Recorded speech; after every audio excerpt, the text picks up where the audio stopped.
Hello guys, welcome back to another video. আজি ভিডিওটোৰ মাধ্যমে আপোনালোকক জনাম JLEE ৰ কাৰণে যিসকলে ফৰ্ম ফিলআপ কৰিব বিচাৰিছে বহুতে কমেন্ট কৰি আছিল যে কেনেকৈ ফৰ্ম ফিলআপ কৰিব লাগে হেতু আসলতে পাৰা নাই কিছু মানে আজি ভিডিওটোৰ মাধ্যমে JLEE ৰ ফৰ্ম ফিলআপটোৰ ষ্টেপখিনি আপোনালোকক দেখুৱাম কেনেকৈ কৰিব লাগে তাৰ লগতে কিছুমানে ফৰ্ম ফিলআপ কৰিছে যদিও পেমেন্টৰ এটা প্ৰবলেম ফেস কৰি আছে যে পেমেন্টটো পেন্ডিং হৈ আছে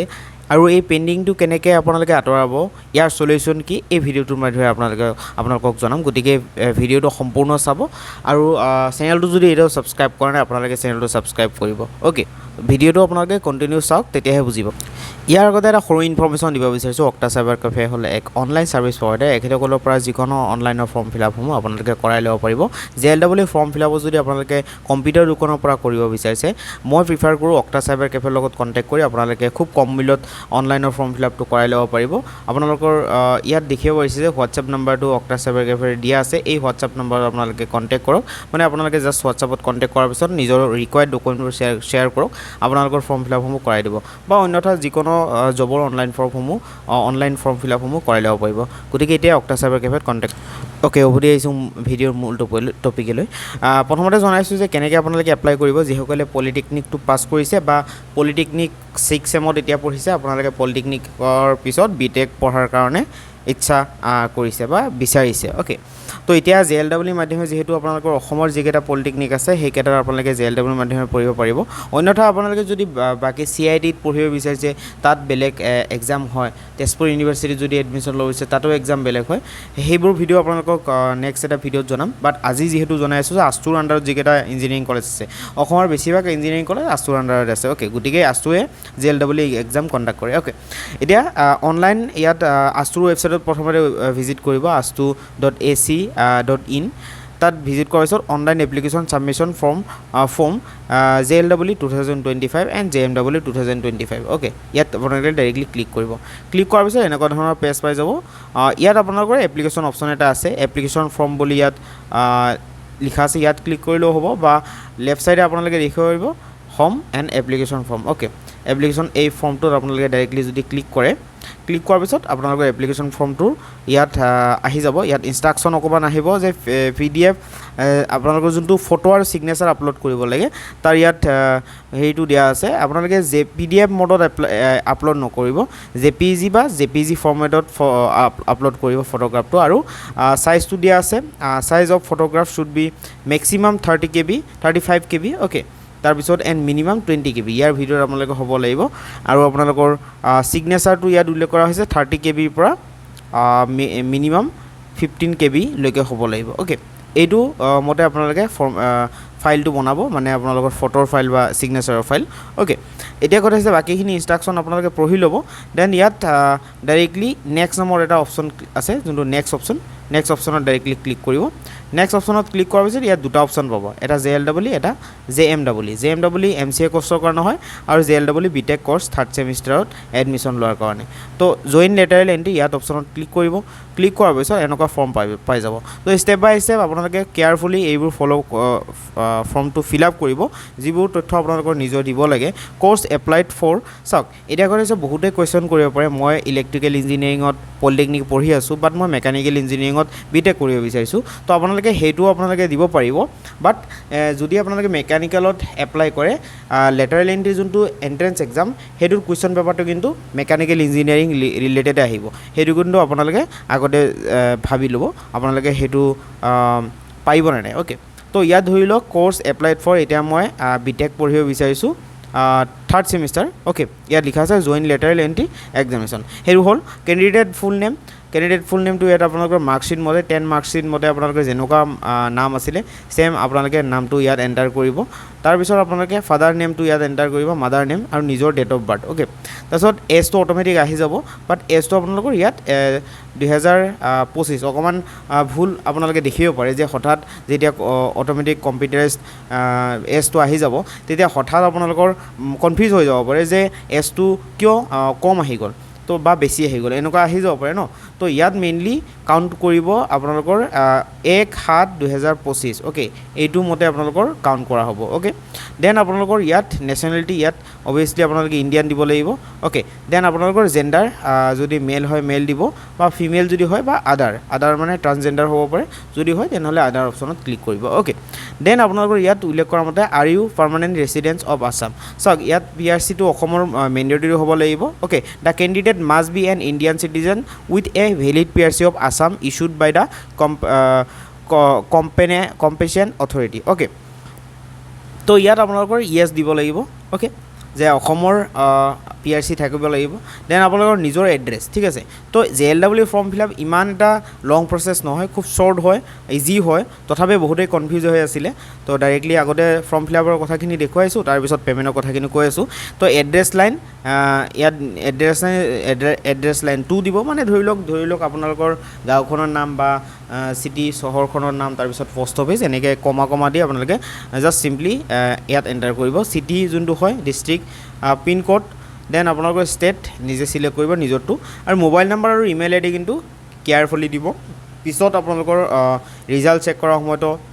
এইটো প্ৰয়োজন হ'ব পাৰে অ'কে দেন আপোনালোকৰ কেটেগৰীটো আপোনালোকৰ কি হয় মেইনলি কেটেগৰী ৱাইজ মানে ধৰি লওক ইয়াত আনৰিজাৰ্ভ মানে জেনেৰেল কেটেগৰী যদি হয় আনৰিজাৰ্ভ তাৰপিছত চিডিউল কাষ্ট যদি হয় SC তেনেহ'লে SC দিব চিডিউল ট্ৰাইব প্লেন যদি হয় প্লেনত ক্লিক কৰিব চিডিউল ট্ৰাইব হিলছৰ যদি হয় চিডিউল ট্ৰাইব হিলছত দিব বা আদাৰ বেকৱাৰ্ড ক্লাছ বা মোৰ OBC বা MOBC হ'লে ইয়াত ক্লিক কৰিব বাট এটা কথা মনত ৰাখিব যদি আপোনালোকে OBC MOBC হয় নিশ্চয়কৈ নন ক্ৰিমিলিয়াৰ NCL চাৰ্টিফিকেট থাকিলেহে আপোনালোকে OBC কেণ্ডিডেট বা MOBC কেণ্ডিডেট কেটেগৰীত এপ্লাই কৰিব পাৰিব অন্যথা আপোনালোকে আনৰিজাৰ্ভ কেটেগৰীত এপ্লাই কৰিব লাগিব অ'কে যিসকল জেনেৰেল ধৰি লওক তাত আপোনালোকে ডাইৰেক্টলি আনৰিজাৰ্ভত ক্লিক কৰিব দেন ক্লিক কৰাৰ পিছত আপোনালোকৰ ইয়াত চাব কেটেগৰী কিছুমান আছে ধৰি লওক OBC ক্ষেত্ৰত মৰাণ কমিউনিটি হ'ব পাৰে মটক কমিউনিটি হ'ব পাৰে বা আদাৰ যদি মৰাণ মটক ইয়াত অপশ্যনৰ বাহিৰে বাকী আপোনালোকৰ কমিউনিটি তেনেকুৱা চুতীয়া আহোম অ'কে এনেকুৱা যদি থাকে তেনেহ'লে আদাৰ অপশ্যনত ক্লিক কৰিব দেন আপোনালোকৰ ইয়াত TGL যদি T ট্ৰাইব যদি হয় বা FFE XTGL XD CGE NCC আপোনালোকৰ NCC চাৰ্টিফিকেট যদি থাকে NCC sport SPD sport quota PS physically handicapped এনেকুৱা ধৰণৰ যদি আপোনালোকৰ থাকে তেনেহ'লে আপোনালোকে অপশ্যনবোৰত ক্লিক কৰিব আৰু TFW অপশ্যনত ক্লিক কৰিব পাৰে যদিহে আপোনালোকৰ 2 লাখৰ ভিতৰত আপোনালোকৰ ইনকাম চাৰ্টিফিকেট আছে তেনেহ'লে TFW অপশ্যনত ক্লিক কৰি ৰাখিব পাৰে কাৰণ যদি আপোনালোকে ছিট পায় ছিট পোৱাৰ পিছত আপোনালোকৰ যেতিয়া ফৰ্ম ফিল আপ এডমিশ্যন হ'ব এডমিশ্যন ফিজত অকণমান ডিছকাউণ্ট পাব অ'কে দেন আপোনালোকৰ যদি EWS থাকে যিসকলে জেনেৰেল কেণ্ডিডেট তেখেতলোকৰ যদি EWS চাৰ্টিফিকেট থাকে তেনেহ'লে য়েছ অপশ্যনত ক্লিক কৰিব চাওক EWS চাৰ্টিফিকেট কিন্তু এতিয়া আপলোড কৰিব নালাগে সেইটো কথা মনত ৰাখিব এতিয়া যদি য়েছ অপশ্যনত ক্লিক কৰি থৈ দিয়ে পিছত যদি ছিট পায় পিছত EWSৰ ছিট থাকে যোৱা বৰ্ষতো আছিলে তো আপোনালোকে কি কৰিব তো EWSৰ বেনিফিটছবোৰ পাব যদিহে EWS কেটেগৰীত য়েছ অপশ্যনত ক্লিক কৰে পিছত আপোনালোকৰ এডমিশ্যনৰ সময়ত EWS চাৰ্টিফিকেটটো শ্ব' কৰিব লাগিব অ'কে দেন আপোনালোকৰ ইয়াত উল্লেখ কৰাৰ মতে are you appearing in final semester of diploma তো ইয়াত যদি আপোনালোকে ধৰি লওক ফাইনেল ছেমিষ্টাৰৰ ষ্টুডেণ্ট যদি হয় তেনেহ'লে য়েছ দেন আপোনালোকে যদি হয় মাৰিব ক্লিক কৰিব অ'কে দেন ইয়াত উল্লেখ কৰাৰ মতে branch of engineering applied for এতিয়া কোনটো ব্ৰাঞ্চৰ আপোনালোকে ইয়াৰ আগতে কৈছোঁ যদি আপোনালোকে ইলেক্ট্ৰিকেলৰ হয় ইলেক্ট্ৰিকেলতে যদি এপ্লাই কৰিব বিচাৰিছে ইলেক্ট্ৰিকেল চিলেক্ট কৰিব যদি ইলেক্ট্ৰিকেল হোৱাৰ পিছত মেকানিকেল চিলেক্ট কৰিব বিচাৰিছে মেকানিকেল চিলেক্ট কৰিব বাট যোনটো ব্ৰাঞ্চ চিলেক্ট কৰিব সেইটো ব্ৰাঞ্চৰে কিন্তু এক্সামত কুৱেশ্যন আহিব সেইটো কথা মনত ৰাখিব ধৰি লওক ইয়াত মই চিভিল ইঞ্জিনিয়াৰিং ইয়াত এড কৰি দিছোঁ অ'কে চিভিল ইঞ্জিনিয়াৰিং এড কৰাৰ পিছত এক্সামিনেশ্যন চেণ্টাৰ ইয়াত দুটা দিয়া হৈছে গুৱাহাটী আৰু যোৰহাট অ'কে যোৱা বৰ্ষত কিছুমান ব্ৰাঞ্চৰ কি কৰাইছে অনলি গুৱাহাটীতে চেণ্টাৰ দিয়া হৈছিলে আৰু কিছুমান ব্ৰাঞ্চৰ ধৰি লওক যোৰহাটৰো আৰু গুৱাহাটী দুটা জেগাতে দিয়া হৈছিলে অ'কে সেইটো কথা মনত ৰাখিব নিজৰ লোকেশ্যন অনুযায়ী দিব যিসকলে গুৱাহাটী ওচৰ হয় তেখেতসকলে গুৱাহাটী দিব যিসকলৰ যোৰহাট ওচৰ যোৰহাট অপশ্যনত ক্লিক কৰিব অ'কে দেন জাষ্ট ফটো আৰু ছিগনেচাৰটো আপলোড কৰাৰ পিছত পাছৱৰ্ডটো এটা ক্ৰিয়েট কৰিব লাগিব যোনটো পাছৱৰ্ডটো আপোনালোকে সিক্ৰেটকৈ ৰাখিব যোনটো আপোনালোকে যাতে মনত ৰাখিব যাতে পিছত এডমিট কাৰ্ড ডাউনলোড কৰাৰ সময়ত পাছৱৰ্ডটো মনত থাকে আৰু ৰিজাল্টটো চেক কৰাৰ সময়ত অ'কে সেইটো পাছৱৰ্ডটো দিয়াৰ পিছত ডাইৰেক্টলি ছাবমিশ্যন মাৰিব ছাবমিট ক্লিক কৰাৰ পিছত আপোনালোকৰ কি হ'ব পে'মেণ্টটো আপোনালোকৰ মেইনলি 2000 এই বৰ্ষত কৰা হৈছে 2000 পে'মেণ্টটো আপোনালোকে অল কেটেগৰীৰ কাৰণে এইটো মেণ্ডেটৰী হয় আৰু সেই পে'মেণ্টটো আপোনালোকে SBI কালেক্টৰৰ হয় আপোনালোকে পে'মেণ্ট কৰিব সেইটো আপোনালোকৰ দেখুওৱা নাই অ'কে ডাইৰেক্ট ছাবমিট কৰাৰ পিছত পে'মেণ্ট আহি যাব এতিয়া কথা হৈছে পে'মেণ্টটো কৰিলে বাট পে'মেণ্টটো কৰাৰ পিছত কিছুমানৰ কি হয় যে পে'মেণ্টটো ছাকচেছফুল নেদেখুৱাই পেণ্ডিং হয় আপোনালোকক দেখুৱাইছোঁ কেনেকুৱা চ' বেচিকেলি কিছুমানৰ ফৰ্ম ফিল আপ কৰাৰ পিছত ছাবমিট কৰাৰ পিছত পে'মেণ্টটো কৰাৰ পিছত পেণ্ডিং হৈ থাকে payment status pending okay payment status will be successful after 2 working days of bank verification এইটো কথা বহুতেই আচলতে পঢ়ি নাচায় ডাইৰেক্টলি পেণ্ডিং আছে বাট এতিয়া আপোনালোকক এই কথাখিনি কনফিউজটো ক্লিয়াৰ কৰি দিছোঁ এইটো আজিৰ কথা নহয় প্ৰতি বছৰে যেতিয়া লেটাৰেল এণ্ট্ৰি এক্সামৰ ফৰ্ম ফিল আপ কৰা হয় বা CWৰ এক্সামৰ ফৰ্ম ফিল আপ কৰা হয় একেটাই এনেকুৱা হয় যে তেখেতসকলে পে'মেণ্টটো যিহেতু SBI কালেক্টৰৰ পৰা লোৱা হয় সহায়ত পে'মেণ্টটো লোৱা হয় তেখেতসকলে লয় তো SBI কালেক্টৰে কি কৰে ধৰি লওক SBI বেংক হয় ন তো SBI কালেক্টৰৰ পৰা কৰাৰ পিছত যোনটো ASTUৰ ৱেবছাইটত কনফাৰ্মেশ্যন যেতিয়া যাব তেতিয়া আপোনালোকৰ তেখেতসকলে পে'মেণ্টটো ভেৰিফিকেশ্যন কৰি ভেৰিফাইড কৰি আপোনাৰ পে'মেণ্টটো ছাকচেছফুল কৰি দিব অ'কে এইটো আপোনালোকে চিন্তিত নহ'ব যে কেতিয়াও নহ'ব নেকি বা পে'মেণ্টটো যদি আপোনালোকে ঠিক এড্ৰেছ মতে যোনটো আপোনালোকৰ ASTUৰ ৱেবছাইটত গৈ ফৰ্ম ফিল আপ কৰাৰ পিছত ষ্টেপ বাই ষ্টেপ ডাইৰেক্টলি SBI কালেক্টৰত গৈছে SBI কালেক্টৰত গৈ আপোনালোকে ধুনীয়াকৈ 2000 টকা আহিছে 2000 টকা পে'মেণ্ট কৰিছে ঠিক আছে তো তেনেকৈ যদি কৰিছে তেনেহ'লে আপোনালোকে কনফিউজ হ'ব নালাগে নিশ্চয়কৈ 100% 110% আপোনালোকৰ সেইটো ভেৰিফাইড হৈ যাব বাট জাষ্ট অকণমান ৱৰ্কিং ডেজ ৱেইট কৰিব কিছুমান কেতিয়াবা কি হয় বেংক ছানডে বন্ধ থাকে বা 4th ছেটাৰডে বন্ধ থাকে তো তেতিয়া আপোনালোকৰ ইনফৰমেশ্যনটো ASTUৰ যোনটো যোনে আচলতে ৱেবছাইটসমূহ আচলতে কণ্ট্ৰল কৰে সেই কণ্ট্ৰল ছেকশ্যনত আচলতে গৈ নাপায়গৈ অ'কে সেইটো কাৰণে অকণমান সময় লাগে তো এইটো এনেকুৱা নহয় যে আপোনালোকৰ ফৰ্ম ফিল আপ কৰাৰ পিছতো আপোনালোকৰ পে'মেণ্টটো পেণ্ডিং হৈ থাকিব বা লাষ্ট ডেট যোৱালৈকে হ'বনে নাই বহুতেই চিন্তিত হৈ গৈছে তো লাষ্ট ডেট যোৱাৰ আগে আপোনালোকৰ পে'মেণ্টটো আচলতে নিশ্চয়কৈ ভেৰিফাইড হৈ যাব বা ছাকচেছফুল হৈ যাব সেইটো চিন্তিত নহ'ব যদিহে আপোনালোকে পে'মেণ্ট কৰিছে অ'কে আৰু যদি এনি প্ৰব্লেম পাইছে আপোনালোকে হেল্প ডেস্ক আছে অ'কে হেল্প ডেস্কত আপোনালোকে কণ্টেক্ট কৰিব পাৰে অ'কে হেল্প ডেস্কত আপোনালোকে অফিচ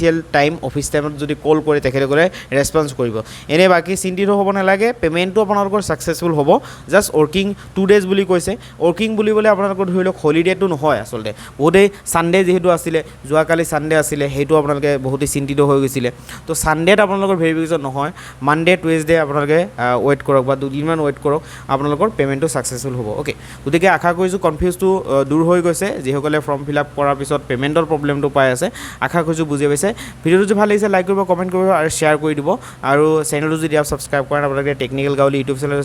ছাবস্ক্ৰাইব কৰিব কাৰণ এই চেনেলটোৰ জৰিয়তে লেটাৰেল এণ্ট্ৰিৰ ষ্টেপ বাই ষ্টেপ ইনফৰমেশ্যনসমূহ পাই থাকিব আৰু নেক্সট ভিডিঅ'বোৰত আমি জনাবলৈ চেষ্টা কৰিম যে কোনকেইটা ইঞ্জিনিয়াৰিং কলেজত কাট অফ কিমান গৈছিলে কোনটো ব্ৰাঞ্চৰ তাৰ লগতে আপোনালোকৰ কম মাৰ্কত কোনকেইটা ইঞ্জিনিয়াৰিং কলেজত ছিট পাব পাৰি তাৰ লগতে এডমিশ্যন ফিজ কিমান লেটাৰেল এণ্ট্ৰিৰ মাধ্যমেৰে যদি ছিট পোৱাৰ পিছত ফিজবোৰ কিমান কেনেকুৱা গোটেইখিনি ইনফৰমেশ্যন আপোনালোকক চেনেলটোৰ মাধ্যমেৰে আপোনালোকক জনাম গতিকে চেনেলটো ছাবস্ক্ৰাইব কৰি ৰাখিব আজি ভিডিঅ'টো চোৱাৰ বহুত বহুত ধন্যবাদ জনাইছোঁ thank you so' much bye bye